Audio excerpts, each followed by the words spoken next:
Welcome to Digital Discourse. Welcome to Digital Discourse. Yeah.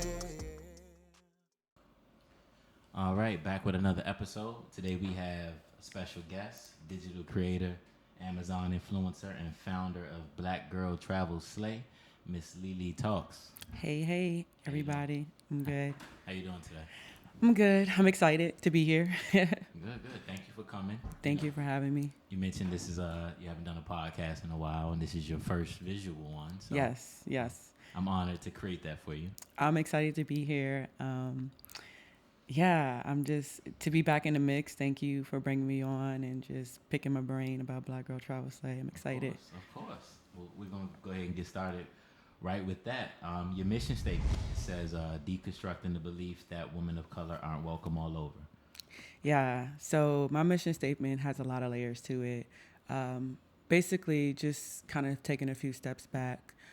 I am the person in my family that travels. I'm the friend that travels, and a lot of people think it's kind of like abnormal. But it's like, hey, a lot of people do it. A lot of Black women do it. My grandmother, for example, she would be just like, so you just get on the plane and go? And I'm like, yeah, it's like really that easy. So I wanted to create a virtual space online where women just saw themselves. Of course, there are countries that, may not be safe, of course, do your research. Mm-hmm. But I just wanted to create a space where they can see themselves, enjoying themselves, living their best life. And it's not just that one friend in the group. There's a lot of Black women all over the United States doing it. Sometimes I also have to just take myself back into like my grandmother's like mindset and her when she grew up, it wasn't safe to travel to certain places. Mm-hmm. So again, I just wanted to bring that to like the Z generation, millennials, just anyone interested in travels, but specifically to Black women. And just showing them like, hey, we can do this and it's possible. And, I had one girl reach out to me and she's like, look, I didn't have a passport until I started traveling or following your page. So I don't know if she traveled yet, but just inspiring people to say like, look, just take one step to get where you want to be. Nah, that's beautiful. And as a traveler myself, I do hear that often, that that women are afraid to travel, especially Black women. Yeah. So, for a Black woman traveling solo, what are some things that she can do to kind of keep safe? So I partner a lot with the Passport Abuser. We collaborate we actually started collaborating during the pandemic. Okay. Which was great. She had been reaching out to me to do collaborations, and I just had so many DMs I wasn't able to read. So the pandemic allowed me to sit down and really like go through like all the people that were reaching out. And Mm-hmm. she had been sending me DMs, and I'm like, oh my God, like how did this girl slip through my fingers? She's a gem. And she's traveled to probably at this point, it's maybe 70 to 80 countries by herself. Oh, wow. Yeah. So she offers a free webinar where she'll introduce you to key tips that you need to know. Some of them, include sharing your itinerary with the embassy, sharing your itinerary or your hotel stay with your loved ones or your friends, just so they're well aware. And a big one is just doing your research. Don't go into a country and not knowing about the culture or the laws or what's appropriate. For example, some countries in the Caribbean, you cannot wear camouflage. Camouflage is only worn by, the military. So just doing just simple, Things like that. Yeah. So just don't go into a place and not know. And you'll hear some horror stories on Instagram or TikTok where people have gone to jail for doing stuff, and they're like, oh, well, it was just like, it was so simple, but you're not in America and they're not going to give you that mercy and grace here. Mm-hmm. So doing your research is super important. I prefer traveling with people, but unfortunately sometimes trying to get people on a group trip, you end up ending solo. So I don't want to miss out on an experience because I'm waiting on people, because you never know, like time is short. Mm-hmm. Just go out there and live your best life, but also do it safely. Okay. So, check out the Passport Abuser. Yeah, I'm gonna look. I think I've seen her before. Yeah, she's all over Instagram. Yeah, She's pretty good. Yeah. Okay. So what's your favorite place to travel? That's a hard question. And why? That's a hard question because I feel like every every country offers a different experience. Like offers just something different. Like some trips you may just want to go on the beach and just zen out, and there's other trips where you want to be adventurous and go climb a mountain. It depends on what you want. But overall, I'm a foodie, so I would say my favorite foodie country was Malaysia. Okay. Yeah, I didn't get a chance to travel to the beaches there. I heard they were gorgeous. I just didn't have time. But the food was phenomenal. I've been to both India and China, and I've had the best Chinese and Indian food in Malaysia. Yeah. Okay. Yeah, so Malaysia is definitely up there. Okay. I have to try. I went to Bali a couple months ago, Oh, really? and that was really nice. Yeah, you know what? If I would be a vegan if I lived in Bali. Really. Yeah, Indonesia, I just feel like they do vegan and vegetarian food, right? I feel like the U.S. is trying. We're trying to get there, but we meat and potatoes type country. I feel that. Yeah, but I think there they just don't have as as much meat. It's more expensive to eat meat when you're there. So, I was pretty much vegan vegetarian when I was in Indonesia. But Bali, I love Bali. Bali, I recommend everybody go there. Yeah, it's my favorite place. Yeah, so far. it is amazing. It Yeah. is amazing. Were you able to travel to any other cities? No. Yeah, I can't remember the name of them. Oh yeah. I probably went to like 3 different ones. Yeah. Yeah. You have to hit up when you're in Asia. You have to hit up at least 3 different cities, or even another country while you're there. Okay. Yeah. So, what do you think you gain the most when you travel? Wisdom. I feel like you really learn a lot about yourself traveling. You put yourself in you're not home, right? Like a lot of times you're not using the same currency. You're not maybe even speaking the same language. You are living out of a suitcase. You're not in your comfort zone, and you really have to like see how you adapt and function in a completely different foreign place. So I'm always impressed about how my problem solving increases, and it actually it transcends or like into my career or like just life problems in general. It's just like actually it's not that big. We can figure it out. Like so it really does change your mindset. Okay, I agree completely. Definitely opens you up a little bit more. Yeah. So, have you put any thought into like if you had to live in one of these places, where you would go outside of the U.S.? Malaysia. Really? would live in You really Malaysia. sold on that place. Yeah, I would live in Malaysia or actually Ghana, because now like I'm big avid on traveling back to Africa. I think a lot of African Americans should travel back Same. to Africa. I went there for one of my best friend's wedding a couple years ago. Actually, no, last year, and I felt like Ghana keeps up with the technology in terms of like the U.S. vibe, like DC, like culture, like going out to eat and like going out to lounges. I felt like they kept up with the vibes. And then Malaysia, in terms of the food, the technology, and the shopping, and your money goes just a lot further there. So I think those two countries I would definitely go. Okay. For sure. I haven't been to either, but I highly recommend Ghana. I was supposed to go this December, but I'm supposed to go with like 2 people, but it doesn't seem like it's going. I mean, I guess I could go by myself. But. You could. I mean, if you need an Airbnb, I can send you that information. They use their money is called CDs, and it goes really far. Really? Yeah. I mean, literally, you'll live your best life. And one thing that was really kind of deep and impactful that I wasn't ready for was seeing. I went to Cape Coast, which was probably like a 3 or 4 hour trip from Accra, and that's like the capital. And you saw where the slaves were taken away, and you're physically being in a space where people were traumatized and humiliated and dehumanized. And it was powerful to kind of come back to be like, yo, this is where my ancestors started. But to physically be in a space and orally hear the narrative from an African perspective, that was probably my first time hearing it without it, saying, oh, but this is the benefits of slavery, or this. It was like, no, this is the worst atrocity in history, and this is why. And it was so blunt and so real, where I feel like a lot of times when we taught about the transatlantic slave history is it's very like whitewashed, watered down, and they were very real. So just to physically be in the space and hear that narration, I mean, I still get chills Really? thinking about it. Yeah.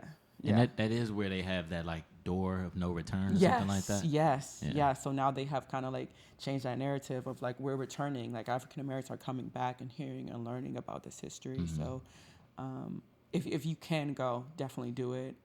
You won't be emotionally prepared. There's nothing you could do to be emotionally prepared for something. That's like honestly what attracted me to that place. Once I found out that that was there, as I told myself I wanted to go be there. I wanted to take my shoes off and be barefoot. Yeah. And just like really soak it in. Yeah, yeah. I mean, there's some parts you don't want to be barefoot in, and specifically like where they held the slaves and they were there for months. So they were there for maybe 3 months before they were transporting to the United States. And they would use the bathroom on themselves. I mean, and it's been how many years later, and you can still smell it. Like, yeah, Wow. it's different to read, like I said, to see something visually, but to like physically be there, smell it. Like, and the space was so small. Like, I'm just like I was overwhelmed with emotion, and I'm like, wow, like it was weird because it was sad, and that but it also empowered me as well, because I'm like, I can do anything. Like, this is where my people came from. Like, we can literally do anything. So anytime, like I said, like going back to what you said earlier, like what does travel do for you? It really changes your mindset. So I just came back and I'm like, I'm gonna go get it. I could get whatever I want. So it just makes me push harder when I'm back home. I love that. Absolutely. Okay, so from you do have experience like planning trips with other people. Yes. Everything. Okay. Yeah. So what's like the number one mistake that most travelers make? Not going, because people don't come. So I think that I have been forced to do solo travel because I'm waiting around for other people to do things. That's why I promote solo travel a lot. Like, it's okay. Don't wait on others, because a lot of times people can't financially do it. They want to do it, but they're afraid. Some people are afraid of flights. They like when you tell them, it's like, oh my God, this is going to be amazing. And then when it's like 2 months out, you're like, hey, a month out, where you at? So I just think that you really have to just go and do it. Don't think about it. If you have a goal, like for example, this past May, I was in Tanzania by myself. I was begging and recruiting people for a year, and I was like, oh, I'm definitely gonna have somebody. A year. Yes, a year. Because I saw this viral place called Wildlife, and there was this woman having brunch with zebras, antelopes, and giraffes, and I was like, I want to do this for my birthday. So I had it in my mind. Tanzania has been on my list for like probably 4 years. Okay. But like this last year, I was like really serious about it. So I don't know. After the pandemic happened, like I have a lot more anxiety about solo travel. I'll be quite honest. But I was like, okay, I literally have nobody to go with me. And people were like, yeah, we're going to go. And then you tell them the price and they're like, no. And I'm like, I told you this was going to be an expensive trip. But but it's a lot to ask somebody to go to Africa. You know, it's not it's not cheap. Yeah, it's not cheap. And it's like not a hop, skip, and a jump like the Caribbean. So I ended up going, and, hindsight, I'm glad I did it. Every time I look at the pictures and videos, I'm like, oh my God, that was just such an amazing experience. Because before the trip, I'm like, I'm not going to go. I don't have someone to take my photos. I just made a lot of excuses, and then I was just like, just go. And I did. So I think the biggest mistake is just people just not going because they're waiting on other people. Just keep moving with the flow. Things may shift. And try to pick people who do go with you that have like open mind or open-minded and are adaptable. You don't want to go with somebody that, you go all the way there and they don't want to leave the hotel or they don't want to do anything. So pick people that are like-minded. Okay. Why did the pandemic give you anxiety about traveling? Because it changed a lot, right? So there was one point, I don't know if you remember, you had to take tests. And I was like, oh my God, I don't want to get stuck in a country if my test comes back negative. So I end up doing a content trip with a creator that I never met. We met virtually, but not in person. And our first trip and our first time meeting each other was in El Salvador. So I had high anxiety. I'm like, okay, I'm gonna wear my mask on a plane. I'm gonna my mask. Let's stay outdoors. And I'm like, is there a black market for COVID tests that are negative somewhere just in case? So that just created a lot of anxiety because I didn't want to get stuck. You Right. know, I wanted to get back into routine. I think in general, maybe just being at home, just like I just want to be home. That's Yeah. it. I didn't No, want I to be get it. around sick people. So I don't know. It was just, and then also knowing I'm coming back and being around family, I didn't also want to affect them. Because even when I went to restaurants, my family was like, oh, you were at a restaurant. Did you have a mask on? So I'm like, Yeah. I didn't want to add another layer of being in a different country. So that created a lot of anxiety for me. Makes sense. That makes sense. That's fair. Okay. Um, when you were talking about the biggest mistake people make waiting on people, usually people fall out of the plans because of finances.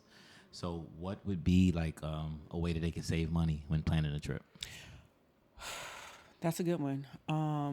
I mean, I will say this. Traveling has gotten a lot more expensive than when I first became like a solo traveler. I would say you got to have multiple streams of income and use that hustle to save for whatever trip you want to do. You know, monthly, maybe put like $100 to $200 away that you may spend for coffee, or you may spend eating out, and put that budget towards something else. Or if you don't want to sacrifice that, get another job, do something where you could just make money. And people's budgets are different. You know, different countries call for different expenses. I mean, even a trip to New Orleans can be expensive if we want to be honest. I went there for a bachelorette party in February, and I'm like, why is this trip $1,200? But that's pretty expensive actually. But I felt like when I was traveling, you know, in my early 20s, I could do a whole trip for $1,500 total and be somewhere in Dubai. But I think in general, like I said, costs have gone up. So I would suggest like, you know, sacrificing something out of your routine, or maybe getting another job, or maybe getting a promotion, or asking people like, hey, what's your birthday gift? Money, and just put that, you know, save it. So those are my suggestions. Well, are there any like tips that a person could use where they could like just get like a cheaper flight? Oh, you mean like saving? Yes. Yeah. Airbnb used to be cheaper, but Airbnb is almost competitive as hotels. I recommend travel cards. If you can get a American Express Platinum or Sapphire, those are the way to go. That way you're getting money with your points, right? So like if you're paying bills, like American Express will give you points for like using your platinum card. So every year since I've had American Express, I'll buy a flight with my points. So just being strategic on how you use your money. If you're going to pay your bills anyway with a debit card, you might as well, you know, try to advance to a travel card. It does come with an expense. So I think right now the platinum annual fee is maybe $700 a year. Yeah. However, it's worth it because I sat down and I wrote it because once they went up, I'm like, wait a second, am I getting my money's worth? So, you know, they give you Uber points every month. They give you $200 travel credit. They give you a lot. So, you know, you really have to sit down and figure out which travel card is better for you. But I also recommend getting a travel card. That'll help a lot with expenses and keeping them down. Okay. That's how I get most of my savings too. Yeah. I'm big on credit cards. Yeah, so. yeah. Okay. On the website, it does mention traveling the world for $100 or less. What does that even mean? So that is the passport abusers. That's her thing. Okay. You know, I think what she uses, I forget the name. It's called like Skyscraper or Hopper. Sometimes you can find trips for flights for $100 or less, and I Okay. think that's what she's promoting. Okay. So For example, when I was in Tanzania, I did use that app to find a domestic flight to Kilimanjaro. So when I was in Tanzania, I needed to find a flight, and one of my friends was like, "Hey, like, won't you use like Hopper or Skyscanner to find a trip under $100? So you could find usually domestic. I haven't been lucky with international like lately, but like I said, in general, I think that cost to fly has gone up Yeah. compared to when I was in my early 20s. Definitely. The game Yeah. has definitely changed. And Yeah. I use a website called Just Fly, and that's pretty good. They have airlines on there I've never even heard of. Really. Yeah, that's and my and that's go-to. another thing too, like when you are traveling outside the US and you have to figure out what the domestic airlines are, I always try to find somebody in country, and I was definitely overwhelmed. Like I said, I was making excuses not to go to Tanzania because I'm like, this is just too much. But I had to figure out like what those domestic airlines were in order to go. So it was Precision Air, Air Tanzania, and I had a contact in Tanzania who helped me out. He actually moved there during the pandemic and loves it. I think Tanzania should be on everyone's list, but just be well aware the technology there. Yeah, you might be AC might not work, Oh, man. and the Wi-Fi will go out, but it's definitely beautiful. My driver would stop in the middle of the road and grab me watermelon and coconut juice, and it was great. Okay. Yeah, it was good. Yeah, service is always good. Yeah, it is. It is. It is. Very hospitable people. When you're planning a girls' trip, what's the most important part? Again, picking people that are like-minded and that you know are going to pay. I mean, I'm at the point where like I'm in my 30s, so I've done this millions of times. So if people come up to me asking like, when are you traveling next? So they know I'm going to go. But I know there's certain people that want to go, and I'm like, you're bullshitting. Like you're not you're not going to You come can to just this tell shit. at this Yeah, I point. just know. Like they're enthusiastic. They really want to do it, but they're not coming. I think just picking people that you know that are reliable, that are open-minded and like-minded and like to do the same things you do. And if they don't, it's also fair to communicate like prior to the trip, like, hey, like I see that you have this, don't necessarily want to do that, but maybe I'll do this by myself. For example, like, I don't know, maybe someone comes on a trip that they don't really want to turn up and go to the club, and maybe they prefer like going to a hookah lounge or something like that. You could just like let the girls know, like, hey, like I saw that there was like a few nights where y'all going out, like, I would prefer this. Can we add that in? So I think just being open-minded and being able to adjust to everybody else, because you can't really be selfish in group trips. You have to think of everybody else and be considerate. Unfortunately, not everyone's like that, but I've just been blessed where I have great friends that I travel with, and it's really hard to get in my travel list in general or just in my travel group or travel space. So you just focus on reliable travelers and open-minded travelers and considerate travelers. Okay. You don't want to, not be friends anymore because of a trip. Like Right. it's not worth it. Okay. So with all this traveling, how do you balance your work life? That's a really good question. I think that you prioritize what you want. And I prioritize, I take my job serious, and I also take travel serious. I don't travel as much as I used to. I would say working remote has its advantages because you can work remotely in another country. I was in Haiti actually, working remote 1 year. Actually, the year the pandemic, it was like 2020, yeah, the first year of the pandemic. And before I traveled, I asked my girlfriend, I'm like, hey, do you have a monitor at your house? And she's like, yeah, like you could use it. So I'm like, okay, perfect. So it'd just be like I'm just at home. Some jobs don't allow you to work in different countries depending on the job. But, I think that you have to make things work for you. Like, again, a lot of my friends work remote. I work remote. I don't think I ever see myself not working remote. And I just make it a priority. I have to go at least one place, like a year, that's outside of the United States, just to. It's for my mental health and well being. I just That's a priority for me, and I kind of have to do it for the brand as well to make sure like people like, hey, where we at? This is where we're traveling this week or this month or this year. And I have a lot of friends. I have a global network, and that's from working at the World Bank and the International Monetary Fund. So a lot of times people are like, come visit me in my home country. And I had the opportunity to visit, coworkers and friends in Philippines, Brazil, That's so cool. Martinique. So that's also helped with my global footprint. But yeah, just making it a priority. You'll get what you want in life if you focus on it. So, work has just been great. They usually allow PTO. And I tell people when I go on PTO, like, I'm on PTO. You're not going to be able to reach me. I might not have internet. And they respect it. As long as we don't have big projects. So I make sure that I'm traveling outside of peak season, where I can really don't have to think about work and bring my laptop and work phone. Okay. Okay. Um, when you're helping those other people plan their trips, I assume sometimes you come across parents.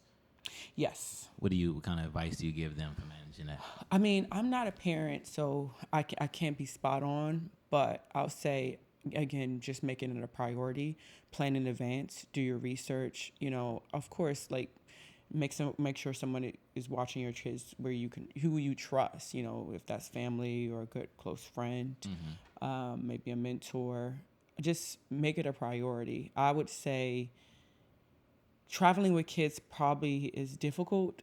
It could be a lot on just you traveling. So if y'all are going to a different, I would say stick with the Caribbean. It's like maybe 2-3 hour flights for them. That's not bad. But if you're trying to take them to Africa or Europe, that's a lot. Yeah. I mean, I've been on flights where I've seen newborns on planes, and it's stressful for their mothers. But you got to do what you got to do. You know what I mean? Like if you want to travel and just make sure you have the support while you're traveling. If you decide to leave the kids at home, but I'm not really an expert there, so I'll just that's all I can say about that. Okay. Yeah. That's fair. Do you you don't travel as frequently as you used to, so it's probably simpler now, but I guess when you were, how does that affect your dating life? That's a good question. I would say a lot of men are interested in you when you're traveling overseas, but I would always pretend that I'm married if I'm solo traveling because I just never want people to know that I am solo traveling on the ground. So,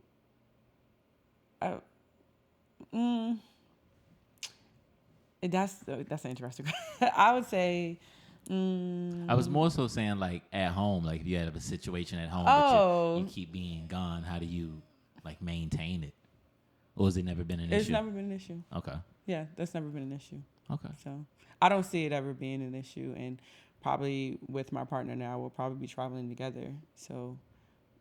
Okay. Yeah, I think they know I'm a traveler. Like when you date me, like you see that I'm all over the place. So if they're insecure about it, then we probably won't more likely be together. I guess at this point, Yeah. Okay, that makes sense. Okay, this question. Lately, I've been seeing this thing going around with like women going to Jamaica to find men, and I think it's very clear that men do this in like Colombia and places like that. Yeah. What's your take on that? Is that what women do, or some women, or? I don't personally do that, and my platform promotes safe travel, so that's definitely not safe. Okay. I personally don't know women that do that. If they do, great, but I don't know anything about that life. I'm too scared. Like I told you, I say that I'm married because you just never know. I mean, you're in a different country, you're in a different culture, you don't really know the lay of the land. So I would not promote that for women at all. Okay. You just never know what you're getting into. Okay. Yeah. That's a good answer. They should take that advice for sure. Yeah. It's a sketchy game. Yeah, it is. I meant to ask you this when I was asking you about work. When you come back from traveling, what's your first day back routine, like that transition between vacation and work? So I recommend you use one of your PTO days as a transition day to get back into things, because especially if you're on different time zones. That is very difficult. Um, and if you're dealing with different climates. So when I was in Tanzania, they were 7 hours ahead. And then it was about a 27-hour travel back to the United States. So I was exhausted. I took a day in between to just rest. I don't think I could have immediately transitioned back into work. So my advice is using one of your PTO days if you can to transition back into the workday. Working remote also helps too because it's like we don't have to be on camera if it's internal calls, but if it's client calls, like I'll make sure that when I'm scheduling that trip to make sure like, okay, if I do have to be on camera, it's later in the afternoon. So I'll be very strategic on like what days I'll plan. That way, if I have to like get dressed up and all that, it won't be until the afternoon so I can sleep. And it's just a little late, maybe like 8:30, and then like prepare for the day. Okay. Yeah. That makes sense. Yeah. I'm actually trying to start getting into that because I've always been travel to the last minute, go straight into work, but now I'm kind of liking those extra days. Yeah, you need it. I mean, like I said, I'm in my 30s. I take my vitamins now. I need my nap before the airport. I can't do the like 2 hours before. I'm not about that life anymore. I Okay. need the rest. Yeah. Have you ever, a thing I do when I travel overseas is I look for like long layovers in between my places so I Yes. can kind of sneak in a day trip Yeah, or like a yeah. 24-hour. You ever do that? Yes. So I've done that with Singapore, and I was actually in Qatar on my last trip. So Qatar, I don't know if you've ever been to that airport. It's amazing. It's like a mall. Really? Yeah, it's a mall. I got lost. Like it was Is just it like, Doha? I'm sorry. Is Yes, it in Okay. Doha. Yes, it was amazing. There were so many things to do. Like I had a 9 over layout over, and that's another benefit of having the travel cards because with American Express you have access to their lounges, so you don't have to worry about paying for food because you can eat nonstop there. They sometimes have sleep pods. That was great. So I took an hour nap, woke up, got me a cappuccino, had some lunch, took another nap, went shopping, things I may have forgotten to pack. Sometimes they'll have like nail salons or like places where you get massages. So definitely take advantage of those. But I have gone out. Make sure you read those rules. Sometimes countries won't let you out if you have like less than a 6 hour or 12-hour layover, depending on the country. They won't let you leave the airport, but some countries will. So make sure you just time it out on like, okay, where's the closest train, or do they have Uber? Some countries don't have Uber. Do I have to call a taxi? How much would a taxi cost in their money? That's super important. When I had my layover before I went to Bali, it was in Shanghai, China. And before I left the airport, I'm like, how many? I think it was yen. I can't remember the currency, but I think it was yen. And I asked the woman at the airport, how much would it cost for a taxi to go here? And she told me. And then the taxi driver tried to charge me more. And I told him no. And literally he was yelling at me in Chinese, and I'm telling him no in English. It was like a whole back and forth. And, I was just like, why do I have to go through this like headache? It's too much. I got lost in the question. What was the question again? I'm sorry. I would just say as if you had ever done the whole long layover thing. So Oh you still yeah, was on it. yeah, and so like before leaving, I had to make sure I had a transit visa for Shanghai just in case I wanted to leave. So you just have to look up the rules and see what it is, because sometimes they won't just let you roam as freely. You have to have certain documentation to do it. Okay. But yeah, that's big when you graduate from the Caribbean. These other places, you got rules, visas, and everything. Yeah. I mean, because some places, St. Thomas, I love St. Thomas. That's my place. Like, I love St. Thomas. You could use $1 there. They speak English. You're welcome. Like, beautiful beaches. It's easy. But when you think about the other countries, when you're in different time zones and there's different currency and different languages, oh yeah, those trips are, you really have to do a lot of planning. Yeah. Okay. Well, the last question I always ask all of my guests before we get out, if you had the attention of the world for 30 seconds, what would you say? Honestly, I would keep it simple as saying, believing in yourself is a full-time job. And if you don't believe in you, who's going to believe in you, right? So just by managing Black Girl Travel Slay, having a full-time job, like I'm always hustling, being an Amazon influencer, like it took a lot of time and convincing, and I had to convince myself before I convinced anybody else. And I remember the first time I posted on Black Girl Travel Slay, I will never forget, like I was super nervous to even ask my followers to follow this page, and I was trembling, and I'm like, this is going to be something big. You got to believe in it. If you don't believe in it, how they're going to believe in it? And it's brought so much opportunities. Simone Biles followed Black Girl Travel Slay. I've did a brand collaboration with BET Plus last year. I've worked with various brands that promote Black women, including Black Girl Sunscreen, Out of the Office Traveling Luggage. So really just keep pushing and keep moving forward, and don't let nobody stop you from being great. Damn, that was deep. Yeah. That was good. Longer than 30 seconds. I'm sorry, but I will keep it like, believing that in was yourself is a good. full-time job. Yeah, no, the whole thing was good. It was Yeah. very, very inspirational. Well, that's all I have for you. I appreciate you coming. Did you Thank want you. to close out with anything? No, I think that was the great closeout. If you want to learn more, follow Black Girl Travel Slave for some tips or solo traveling. All right, and we out here. All right.